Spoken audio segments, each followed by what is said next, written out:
Okay, so this is the find out more section if you want to know a little bit more deeply about what it is that we're trying to do here. I guess the first thing that I'd like to talk about is design. And from my point of view, there are kind of like two kinds of designs that you're going to see quite commonly in this whole insole arena.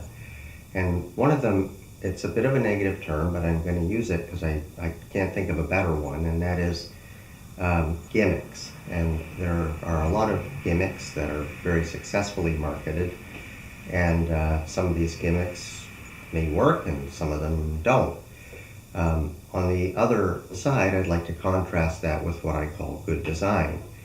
And good design, I think, is a marriage of common sense, form, and function. So we're striving to produce something that is what I would call good design. So how do you know the difference between a gimmick and a good design other than the way that it's marketed? Well, I would say that gimmicks follow the rules of fads. They come and they go. And you're going to see, if you follow the history of footwear and insoles and stuff like I have, this sort of becomes quite clear. Well, what's a gimmick and what's good design? Because gimmicks are going to be there for a while, make a big splash, and then they're going to be gone. Whereas good design has durability, it lasts, and it will continue to be produced for a long period of time. A good example from, I guess, giving kudos to another company, I would say, is a Birkenstock. Now, when they first came out, I was young, at least when I remember them first being introduced into North America. I remember how people really thought, these are the ugliest things in the world. Like, who would wear that? And then you started seeing people wear them. And despite the fact that they were socially fairly unacceptable, they never stopped producing them, and more and more and more people started wearing them, to the point now where I would say an awful lot of people that I know have at least one pair of Birkenstocks. So Birkenstocks hit the nail on the head in terms of really good design for a sandal. And the way that they did that was that they had a really good quality footbed that molded. It was made out of cork and rubber over time, and a very open concept and a natural foot shape. So just as an example, I would say, okay, that's good design. Well, there's all kinds of insoles that I've seen come and go that are promising some kind of enhancement to your performance and this, and they're going to do, auto moldable, blah, blah, blah, blah, blah. Look, some of them may work. I hope they work out. But a lot of them, to my mind, don't follow the rules of good design. In other words, they don't actually start with things like common sense. So the first, sort of leading on from that, I'm going to talk about conformity. So common sense and conformity, and we're talking about basic shape. Now, this is just one out of, hundreds of, insoles that I could have chosen, and this is random, I'll be very honest. I didn't choose this insole for any particular reason, but it's representative of a lot of insoles that are out there. I just went downstairs and grabbed any old cast, the first one that I came across that was roughly the size of this insole.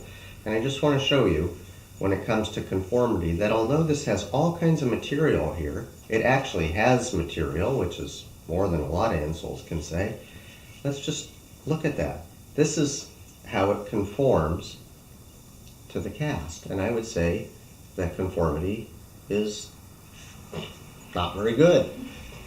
So this is our insole, and this is a random cast once again, and I'm just going to show you this.